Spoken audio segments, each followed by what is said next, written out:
안녕하세요. 아주대학교 최진호 교수입니다.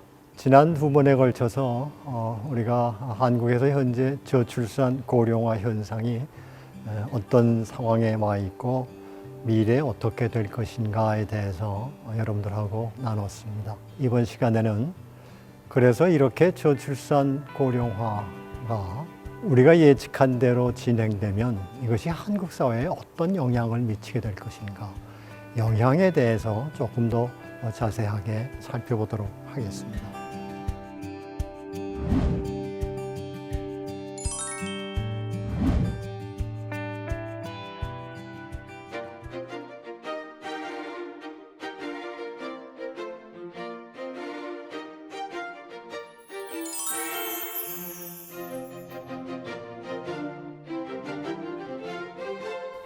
지난 시간에 저출산 고령화로 인해서 우리나라 인구는 이미 감소하고 있고 생산 연령 인구도 이미 감소 중에 있고 자연 증가 인구도 이미 마이너스로 들어섰다, 이렇게 제가 말씀드렸습니다. 총 인구가 감소하는 거 서서히 일어나기 때문에 우리가 그렇게 체감하지 못하면서 총 인구가 5,184만 명에서 줄어드는 것이 무슨 문제일까? 이렇게 혹시 생각하시는 분들도 계실 수 있습니다. 사실은 그렇습니다. 총 인구의 감소보다는 오히려 생산 연령 인구의 감소가 우리한테는 굉장히 중요한 의미를 갖습니다. 제가 정확히 기억은 안 납니다만은 여러 해 전에 국내 일간 신문에 한국이 전 세계에서 7번째로 20, 50 클럽에 가입했다 하는 기사가 한 하루 이틀 연이어서 난 적이 있었습니다. 여기서 말하는 20, 50 클럽이라고 하는 것은 1인당 국민 소득이 달러로 2만 달러 이상이면서 동시에 인구가 5천만 명 이상 되는 나라, 전 세계에 한 200여 개 나라가 있지만 그 중에 한국이 7번째로 그 조건이 충족돼서 이제 이 클럽에 가입했다, 이런 내용입니다. 굉장히 축하할 만한 일이다. 굉장히 우리가 생각하기에 우리보다 잘 사는 나라 많지만 의외로 인구가 5천만 명이 안 되고 또 인구 대국들도 많지만 그 나라에는 소득이 2만 불이 안 돼서 이 클럽에 가입을 못했었는데 이제 한국은 7번째 회원국이 됐다, 이런 내용입니다. 사실은 30, 50으로 해도 됩니다. 그러니까 소득이 3만 달러 이상이면서 동시에 인구가 5천만 명 이상 되는 나라. 그런데 이제 우리가 전 시간에 본 것처럼 우리는 조만간에 이제 인구가 5천만 명 밑으로 떨어지니까 그 클럽에서 자동으로 이제 탈퇴, 제명일지 탈퇴해야 될 그런 날이 머지않아 옵니다. 한국은 사실은 2차 대전 이후에 해방된 나라 중에서, 식민지에서부터 해방된 나라 중에서 경제 성장도 활발하게 이뤘고 민주화도 이룬 아주 모범적인 그런 국가였고 세계 사람들이 부러워하는 그런 7나라 대열에 우리가 꼈었는데 이제는 인구 때문에 조만간에 그 클럽에서 탈퇴해야 합니다. 총 인구가 갖는 의미, 상징적인 의미 있습니다. 그런데 이제 생산 연령 인구가 감소하면 보다도 직접적인 영향을 미칩니다. 이 인구가 많아야 생산도 많이 하고 소비도 활발하게 할 텐데 이 인구가 감소하면서 경제가 활력을 잃습니다. 이미 우리나라는 과거에 80년대 한참 잘 나갈 때 연평균 10% 경제 성장을 한 일도 있습니다. 그런데 그 후에는 우리가 그렇게 빠른 경제 성장을 하지 못하고 있습니다. 잠재 성장률이 이제는 계속해서 낮아질 수밖에 없습니다. 2000년에 우리나라 잠재 성장률 한 5%대, 그리고 현재는 한 2% 내외로 우리가 이렇게 추정을 합니다. 잠재 성장률은 어떤 개념인가 하면요, 그 나라가 가지고 있는 여러 가지 포텐셜을 가지고 인플레이션을 유발하지 않고 성장할 수 있는 최대 성장률을 우리가 보통 잠재 성장률이라고 얘기합니다. 한 나라의 경제가 잠재 성장률만큼 성장하면 굉장히 성적이 좋은 겁니다. 잠재 성장률 넘어서서 성장하기는 어렵습니다. 그런데 우리는 이 잠재 성장률이 계속해서 지금 떨어져서 오늘 리포트에 보면 2050년에 이 잠재 성장률이 0%가 될 것이다. 이렇게 예측하는 보고서도 있습니다. 그 뜻은 뭔가 하면 현재의 생활 수준보다 물가는 오르기 때문에 실질 소득은 지금보다 더 나빠질 것이다. 이런 뜻입니다. 그래서 저출산 고령화 때문에 생산 연령, 특히 생산 연령 인구가 줄고 고령 인구가 많이 늘어나면서 경제 성장이 둔화될 것으로 이렇게 보입니다. 두 번째 우리 사회에 미칠 영향은 각종 여러 가지 사회적 부담의 가중입니다. 전 시간에 제가 우리 부양비 보면서 그 그림을 잘 보시라고 말씀드렸고 전 세계에서 전무후무한 이런 부양비의 빠른 증가를 보일 것이다. 이렇게 말씀드렸습니다. 여러 가지 사회적인 부담을 우리가 얘기할 수 있는데 그 중에서 특히 제일 먼저 우리가 생각나는 것은 연금입니다. 연금은 우리나라에서 비교적 일찍 생겼습니다. 그런데 이제 국민연금을 처음 설계할 때만 돼도 이렇게 저출산이 빠르게 고령하고 빠르게 진행될 줄 예상을 못했습니다. 이 연금 제도는 계속 일하고 있는 사람이 마치 우리가 물탱크를 연상해 보면 매달 일정액을 부면서 물탱크에 물이 들어오고 거꾸로 이제 은퇴한 사람들이 매달 또 자기가 부은 연금에서 타져가는 이제 물이 나가는 이런 물탱크를 생각해 보면 됩니다. 그래서 계속해서 이 물탱크의 수위가 일정 수위를 유지하면서 젊은 사람들이 이래서 계속 연금을 부어주고 또 타가는 사람들이 그걸 타가야 될 텐데 우리가 지난 시간 본 것처럼 출산율이 아주 가파르게 감소하면서부터 물탱크 속에 들어올 물의 양이 자꾸만 줄어들고 타가는 사람들이 많아지면서 물탱크 수위가 자꾸 내려가는 이런 상황이 되는 겁니다. 그래서 뭐 이제 여러 기관에서 예측들을 하는데 대체로 지금 우리 국민연금 제일 재정 규모가 큰 국민연금을 기준으로 해서 보면 한 2050년대 중반쯤 돼서 이 물탱크가 우리 하나도 없어질 것이다. 다시 말하면 기금이 다 소진돼 버릴 것이다. 이렇게 예측을 합니다. 여기 보면 2040년쯤에 적립기금이 최고에 달하고 그게 이제 956조쯤 되고 급속히 감소해서 기금이 소진된다고 합니다. 이게 이제 대표적인 부양비가 저렇게 높아졌을 때 혹은 저출산 때문에 생긴 이런 문제입니다. 그래서 사실은 이거 오래전에 이렇게 되리라고 하는 거를 이미 정부에서 알고 몇 차례에 걸쳐서 연금 개혁을 했습니다. 공무원연금도 하고 사학연금도 하고. 그런데 이제 연금 개혁의 방향은 자명합니다. 지금 일하는 사람이 연금을 다달이 내는 것은 월급에서 더 많이 뛰고 더 많이 붓고 본인이 은퇴했을 때는 더 지금 은퇴한 분들이 타가는 것보다는 좀 덜 타가고 더 많이 내고 덜 가져가는 이런 방향으로 연금이 개혁돼야 되는데 이게 사실은 아주 인기가 없는 정책입니다. 개혁입니다.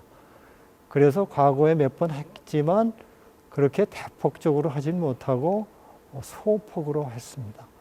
그런데 지금 그 소폭으로 한 것도 앞으로 몇 년 못 가서 더 큰 문제가 생기니까 빨리 이거 해야 된다라고 수년 전부터 이렇게 학자들이 얘기합니다. 지금 정부 들어서도 이 연금 개혁 문제를 굉장히 중요하게 생각하고 지금 작업을 하고 있습니다. 최근에 우리가 신문에서 보면 프랑스에서 갑자기 사람들이 길거리로 뛰쳐나와서 어느 지방의 시청사를 불태우기도 하고 몇백만 명이 모여서 데모합니다. 이슈가 바로 연금입니다. 마크롱 대통령이 연금 지금 우리 개혁하지 않으면 다음 세대한테 너무 많은 부담이 되니까 지금 해야 된다. 연금 타는 연령을 62세에서 64세로 늦추는 이런 개혁을 하려고 그랬더니 국민들이 들고 일어난 겁니다. 그럼에도 불구하고 초지일관 마크론 대통령은 우리 다음 세대의 부담을 우리가 지어줄 수가 없다. 지금 해야 된다. 반드시 해야 된다. 그래서 국회에서 부결될 기미가 보이니까 그냥 대통령 집권으로 하는 이런 일들을 우리가 지금 프랑스에서 일어나고 있는 걸 봅니다. 비단 프랑스뿐만이 아니고 선진국 대부분이 연금 때문에 몸살을 앓고 있습니다. 다음 세대를 생각하는 정부라 그러면, 다음 세대를 생각하는 지금 현 세대라 그러면 반드시 연금 개혁은 빠른 시간 안에 해야 됩니다. 이것이 이제 큰 부담으로 현재 일하고 있는 사람 혹은 다음 세대들한테 작용을 할 겁니다.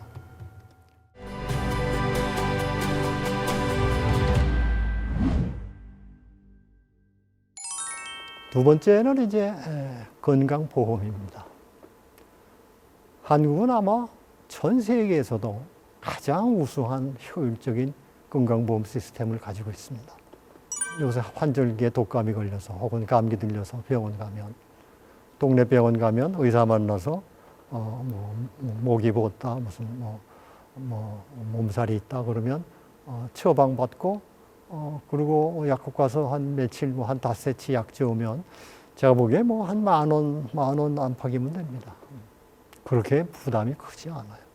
근데 이 세계에서 여러 나라 중에서 이렇게 싼 값에 우리가 의사 만나고 처방전 받아서 약 먹을 수 있는 나라 그렇게 많지 않습니다. 누가 이런 건강보험을 설계했는지 아주 오래전에 잘 우리가 이걸 유지하고 있는데, 문제는 이제부터입니다. 여기 보시면 제가 2016년 자료를 뽑아왔는데 그때 65세 이상 노인 인구 비율은 12.7%밖에 안 됐습니다. 그런데 전체 이 건강보험 재정 중에서 노인들이 노인들이 사용한 진료비가 25조, 총 진료비의 한 39%를 썼습니다. 숫자로 보면 13% 정도만 안 되는데 비용으로 보면 39%를 썼습니다. 우리가 전 시간에 본 것처럼, 그런데 노인 인구 비율이 만약에 40%, 45%가 됐을 때 이 건강보험 재정을 지금처럼 유지하려고 그러면 젊은 사람들이 얼마를 부담해야 될까? 이게 이제 큰 문제입니다, 사실은. 어떤 예측 자료를 보니까 2030년에 노인 진료비가 93조 원이 필요해요. 전체 지출의 한 70% 이상을 차지할 것이다. 2030년 얘기입니다. 30년. 이것이 2050년, 2070년에 이 건강재정 보험이 제도가 유지되려고 그러면 이 보험을 부담해야 하는 사람들이 얼마를 부담해야 이 보험이 유지될 수 있을까? 엄청난 부담이 지어질 겁니다. 물론 현재 이 보험은 일을 하거나 안 하거나 모든 사람이 다 분담해서 내고 있습니다. 특별히 이제 소득이 있거나 재산이 많은 사람들이 더 많이 내지만, 아무튼 이 건강보험이 유지되기 위해서 아마 여러분들 예민한 분들은 아실 테지만 지금부터 우리가 매년 이것이 내는 부담금이 더 많아지고 있습니다. 이것이 이제 사회적 부담이 가중되는 두 번째입니다. 세 번째, 우리가 일반적으로 얘기하는 노인 복지 비용입니다. 지금도 고령 인구들을 위한 복지 혜택이 참 많습니다. 아까 제가 말씀드린 지하철 무임승차부터 여러 가지 혜택들이 있습니다. 그것 외에도 노령 기초연금도 있고 여러 가지 복지 제도들이 있습니다. 그런데 우리가 현재 가지고 있는 복지 시스템에서 더 이상 늘리지 않고 현 복지 제도를 그대로 유지한다고 하더라도 노인 인구는 지금보다 엄청나게 늘어나기 때문에 이 복지 부담은 굉장히 늘어날 겁니다. 역시 이 부담도 일하면서 세금을 내는 우리 다음 세대들이 짊어져야 할 부담입니다. 우리가 다음 세대를 생각해 본다 그러면 특별히 노인 복지를 뭔가를 더 좋게 늘려주는 거 이거 굉장히 신중해야 됩니다. 섣불리 이거 해줬다가는 나중에 10년, 20년 뒤에 엄청난 부담으로 되돌아옵니다. 대개 우리나라 보면 선거 때마다 표를 의식해서 공약을 하고 그것을 또 정책화해서 제도를 만들고 하다 보니까 사실은 과거에 비해서 이런 복지 혜택들이, 복지 비용들이 엄청나게 늘어나 있는데 정말 앞으로는 조심해야 됩니다. 제가 계속해서 다음 세대 말씀을 드리는데 이 다음 세대들을 생각을 해줘야 됩니다.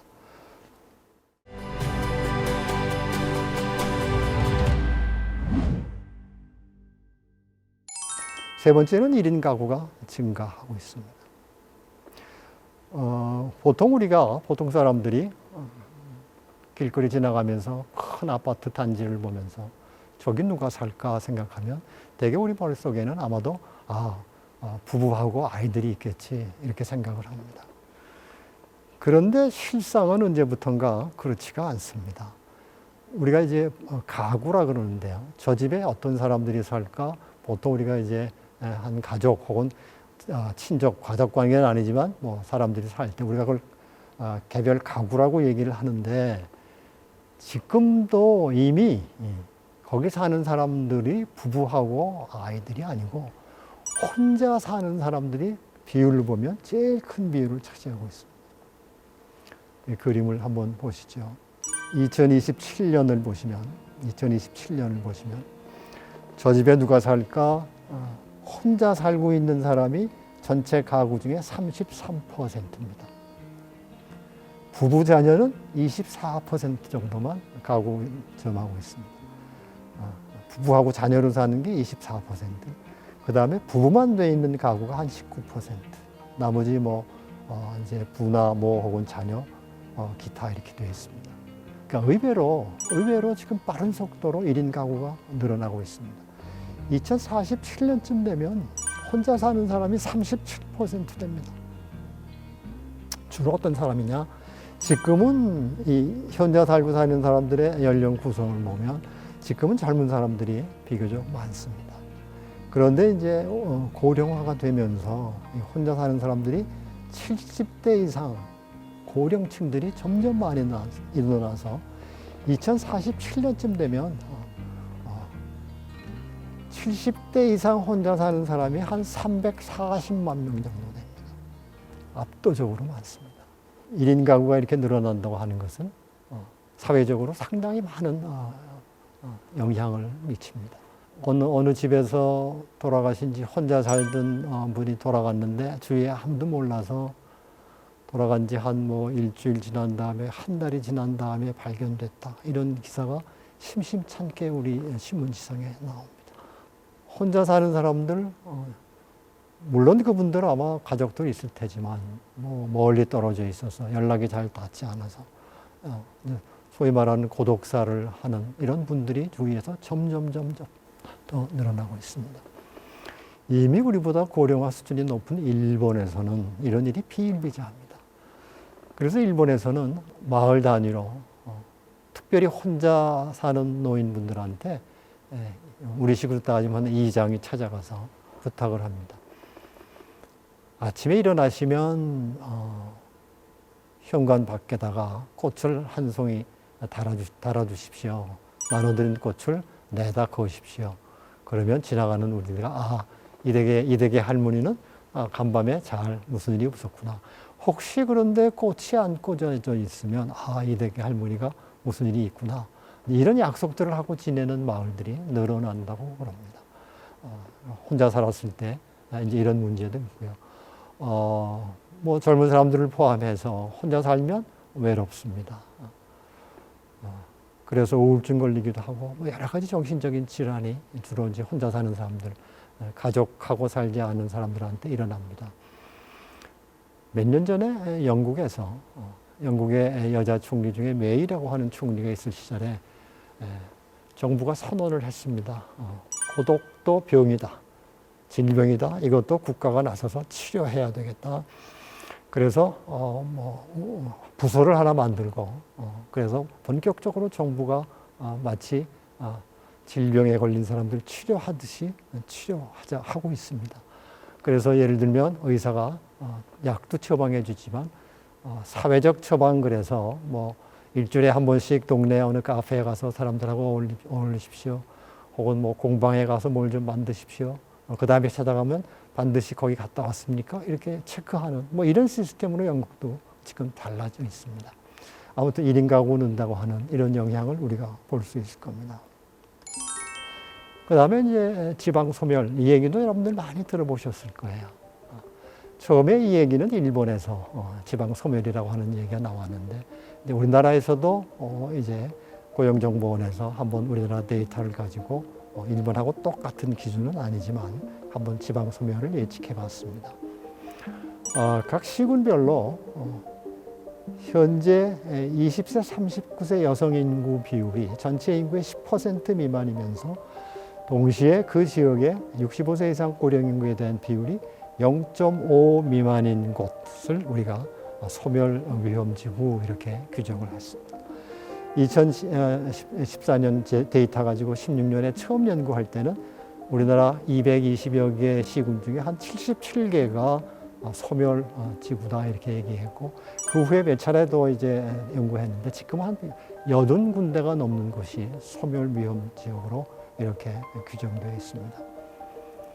새로 태어나는 아이들은 거의 없고 노인들 주로 많이 살다가 돌아가시면 인구가 점점 줄어들어서 언젠가는 소멸된다라고 하는 얘기인데, 사실은 소멸이라고 하는 의미는 완전히 없어진다고 하는 뜻이기 때문에 실제로 완전히 없어지지는 않을 겁니다. 다만 이제 문제가 되는 것은 그 지자체를 유지할 만한 재정 수입이 감소해서 아마도 어느 시점이 되면 주위 시군하고 통폐합을 하는, 일부는 이미 했습니다. 이제 그런 시절이 오겠다 하는 이런 의미죠. 그래서 이 지방 소멸도 사실은 이 그림에서 보는 것처럼 빨갛게 칠해진 부분이 소멸 위험 시군이다 이렇게 나타나고 있고요. 저출산 고령화의 영향은 사실은 사회 곳곳에 미칩니다. 우리가 다 살펴보지는 못했지만 제가 그 중에서도 우리 사회에 미칠 아주 가장 중요한 그러한 영향만 제가 간추려서 말씀을 드렸습니다. 우리가 이 문제를 미리 이렇게 갈 것이다라고 예측이 되면 사실은 이 문제에 대해서 지금부터라도 우리가 미리 앞서서 여기에 대응을 해야 됩니다. 지방 소멸 문제 관련해서는 이미 행안부에서 대책을 내놓고 있습니다. 그런 위험지구에는 특별히 우리가 소멸지구로 지정을 해서 정부가 도와줘서 여러 가지 이 소멸의 속도를 낮출 수 있도록, 늦출 수 있도록 그렇게 지금 정부에서는 여러 가지 방법을 강구하고 있습니다. 그런데 이제 근본적으로 이 저출산 고령화 문제가 해결되지 않으면 시기는 우리가 어느 정도 늦출 수 있을지 모르지만 뭐 언젠가 어느 시점이 되면 통폐합 문제가 이제 생길 거고요.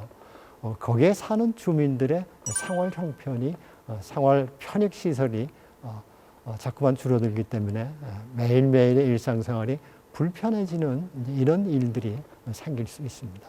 그것이 이제 앞으로 우리가 봐야 할 일이고요. 제가 학령 아동 문제를 잠깐 그림을 보여드렸지만 이미 이 학령 아동이 앞으로 한 20년 동안에 현재보다 한 절반 수준으로 줄어들기 때문에 문 닫는 대학도 많이 생길 거고요. 특별히 초중고 뭐 이미 지금 초등학교 입학생이 없어서 문을 닫는 초등학교도 있고 고등학교도 이제 농촌 지역에 가면 그런 일들이 많이 일어나고 있습니다.